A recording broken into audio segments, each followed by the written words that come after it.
civile haïtienne avec l'appui financier généreux du Japon. En tant que ministre à la condition féminine et aux droits des femmes, je tiens à exprimer ma gratitude sincère à l'ONU Femmes et au gouvernement japonais pour leur engagement en faveur des initiatives de l'État haïtien en matière d'égalité des sexes et d'autonomisation des femmes. Cette démarche s'inscrit parfaitement dans la politique d'égalité femmes-hommes 2014-2034 que nous avons adoptée pour promouvoir une société plus juste et équitable. L'événement du jour, qui consiste au lancement du projet sur le leadership des femmes pour la paix et la cohésion sociale, est arrivé à point nommé. C'est une occasion de mettre les femmes au devant de la scène sociale afin de vulgariser leurs capacités pour contribuer activement au développement de notre chère Haïti. À partir de ce projet, les femmes auront à renouveler leur engagement dans la préservation de la paix dans leur milieu en renforçant leur résilience et la cohésion sociale, commençant par la cellule familiale.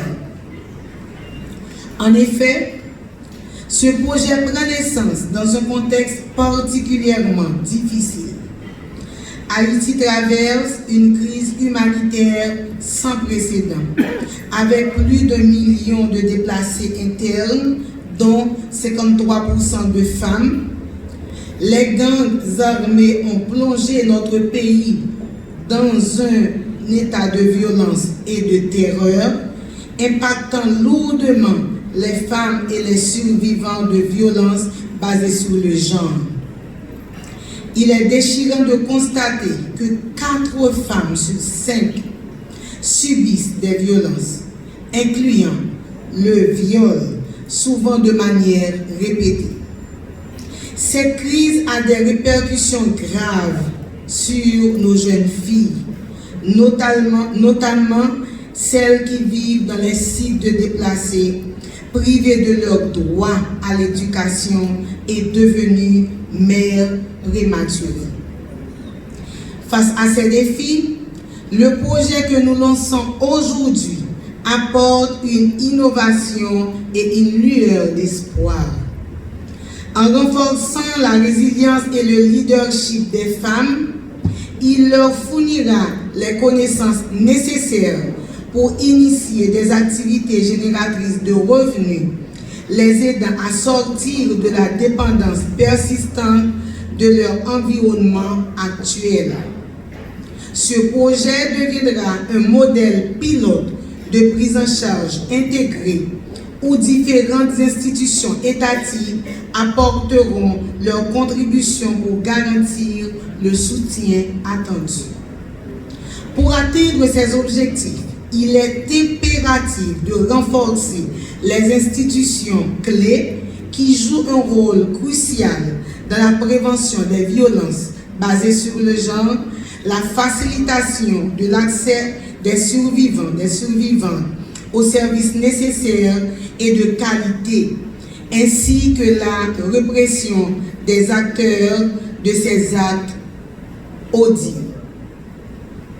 Le projet mettra l'accent sur le renforcement des capacités et la collaboration avec des services de police, des tribunaux à travers le pôle judiciaire en cours d'établissement et d'autres services afin qu'ils soient mieux préparés à prendre en charge les survivants et survivantes du VBG.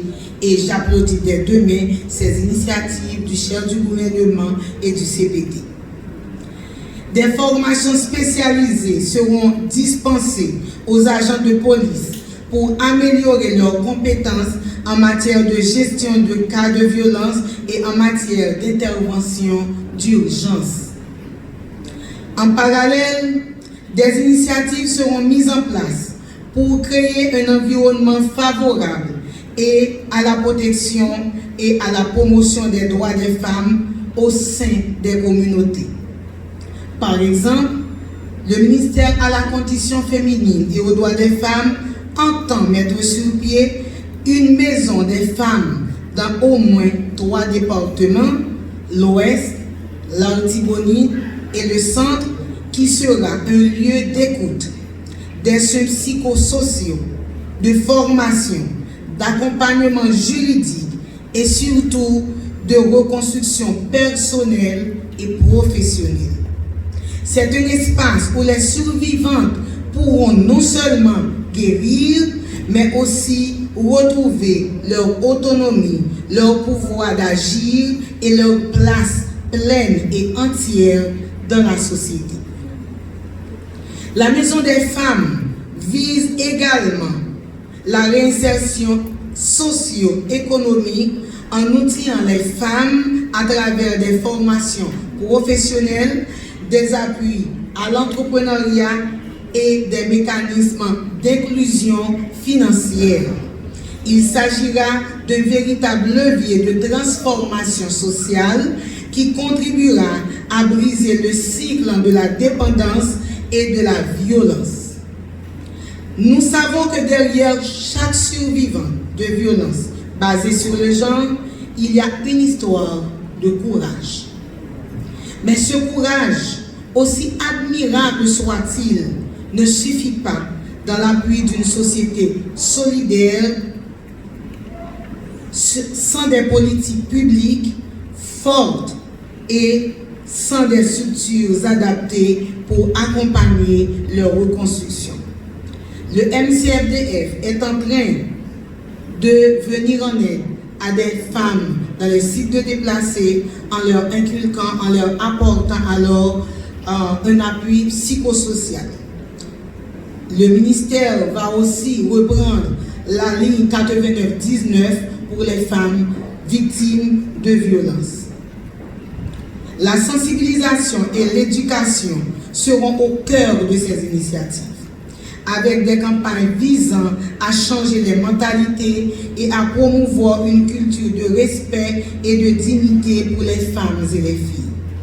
Des plateformes de dialogue et de concertation seront établies entre les communautés, les leaders locaux et les organisations de la société civile pour encourager la participation active des femmes dans le processus décisionnel et renforçant leur influence dans la vie publique. Ces initiatives viseront à réduire les inégalités de genre et à créer des communautés résilientes et solidaires où les droits des femmes sont pleinement respectés et protégés. Avant de terminer, je voudrais exprimer mon souhait ardent que d'autres partenaires se joignent à l'ONU Femmes et au ministère à la condition féminine et aux droits des femmes dans cette initiative noble qui vise à rendre leur dignité aux femmes et aux filles d'Haïti. Aujourd'hui, elles sont trop affectées par la crise qui endeuille notre pays. Le travail collaboratif et la solidarité internationale sont essentiels pour faire face à ces défis et construire un avenir meilleur pour ces femmes courageuses. Permettez enfin que je salue le courage, la patience et la résilience des bénéficiaires de ce projet représentés dans cette salle aujourd'hui. Vous avez traversé des épreuves inimaginables et malgré tout, vous continuez à espérer et à lutter pour un avenir meilleur. Je vous promets que le ministère et l'ONU Femmes feront tout leur possible pour passer rapidement à l'action et apporter des changements nécessaires pour améliorer nos vies. Je suis une survivante. Arrivée à ce poste de ministre aujourd'hui, mon souhait le plus cher, c'est d'aider à réduire le niveau de violence sur les femmes et les filles d'Haïti. Et ma remplaçante pourra continuer à ce travail. Puisque je suis dans un gouvernement de transition, les autres après moi pourront continuer la bataille. Car je m'étais juré le 6 juillet 2019 en tant que survivante quand j'avais reçu un projectile sur mon côté droit que je n'allais pas baisser les bras.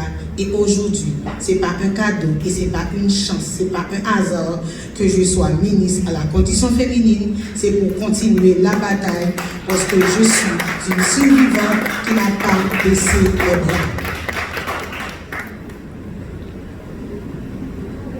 Que ce projet ne soit pas un projet de plus. Passons de la parole aux actes, car les filles et les femmes d'Haïti ne peuvent plus attendre. Apportons à ces femmes et à ces filles une lueur d'espoir, car elles en ont besoin. Merci à vous tous et à vous.